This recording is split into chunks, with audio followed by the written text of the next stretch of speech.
Hello, friends. So, we have completed the study of the chapter 8 of Bhagavad Gita. So, in today's video, what I will do is I will provide you a summary of the teachings of Sri Krishna that he has provided in the 8th chapter of Bhagavad Gita. So, this 8th chapter actually is quite a small chapter, but the teachings that have been provided over here in this chapter actually form, you can say, the core of the devotional aspect of Hinduism. So, in this chapter, Sri Krishna has put a lot of emphasis on telling Arjun to keep thinking about the divine at all the times. So, what Sri Krishna tells Arjun in this chapter, in the first part, is that a person who remembers the divine at the time of death, he attains the highest, basically. And in order to be able to do this, what we need to do is to live our life in a manner wherein we are thinking about the divine at all the times. Because, Shri Krishna has said that whatever bhav you attain at the time of death, that is the bhav that remains with you. So, if you attain the bhav of Sri Krishna, then you will attain Sri Krishna. So, at the time of death, if we were to think about Sri Krishna, which is basically if we were to think about uh, the uh, the unmanifest aspect, basically, which is the higher aspect of Sri Krishna. So that's why Sri Krishna says that at the time of death, when a person closes his eyes and he uh, puts his pran, his life energy, his attention between his two eyebrows, then he attains my qualities. And if at the time of death he is able to keep sustaining that sort of a state of mind, then he will attain me.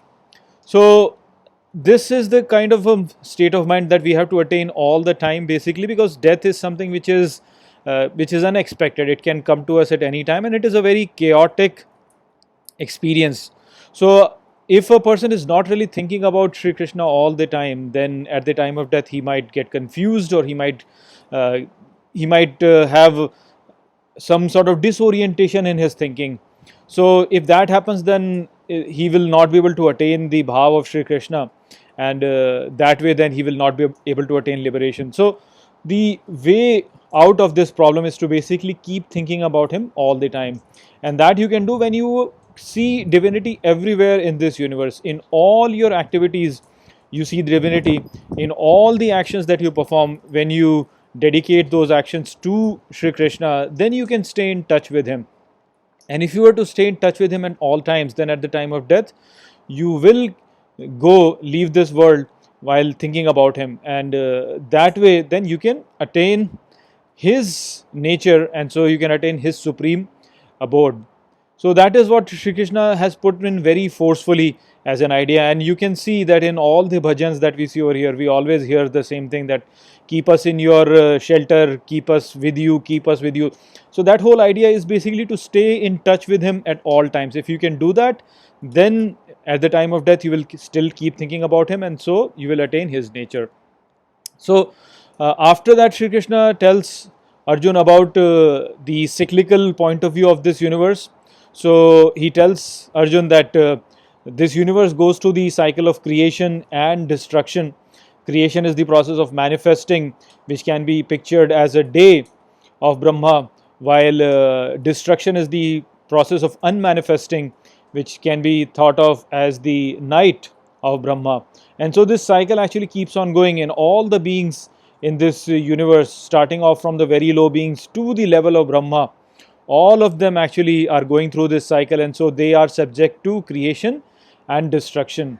Only the ones who are able to attain the abode of Sri Krishna is able to attain that steady state wherein he is free from this cycle of creation and destruction, and he is situated in the unchanging situation.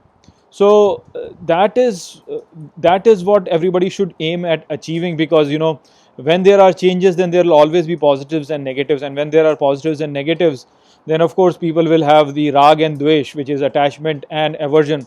And when you will have attachment and aversion, then of course you will have misery, because it's the attachment and aversion which gives us misery. Whatever we are attached to, we don't want it to depart from us. Whatever we are averse to, we don't want to receive it, and so we feel the sense of anxiety because of that. And so as long as it is there, as long as changes are there, we are not really free. And so in order to attain that eternal unchanging aspect of Sri Krishna, we have to go beyond this changing world. We have to go beyond this cycle of creation and destruction. So that is what Sri Krishna then tells Arjun, that you should try to attain that, and you can attain that if you are free from this changing world, and you are able to attain the higher level of Sri Krishna, which is the unmanifest aspect. And in the end, then he ends the chapter by telling Arjun that you can attain that state if you were to follow the path of light or the path of knowledge. So a person can choose the path of light and knowledge, or a person can choose the path of night and ignorance. If a person chooses the path of light and knowledge, then he will raise himself and he will take himself to the level of Sri Krishna. Otherwise, he will get stuck in this world and he'll keep coming back over here, and we'll be stuck in this cycle of creation and destruction and all the anxieties and everything that we experience in this world. So that was pretty much what was the message of this chapter. It's a very important chapter actually, because it's giving you the idea of how to transcend this world and go and attain the eternal, and what is it that is keeping us stuck in this world. So this path of light and knowledge is something that Sri Krishna is still further going to elaborate in the next chapter, and so as we will discuss chapter 9, we'll learn more about it. The message of chapter 8 is basically that we should always stay attached with the divine, and at the time of death also we should keep thinking about the divine, and then we will attain the divine. Otherwise, this whole cycle of creation and destruction is going on in this world, and we will be stuck here facing all the different pains and anxieties of this universe. So I hope that I have explained chapter 8 well to you. With that, I'll close this video. I will see you all in the next video. Take care.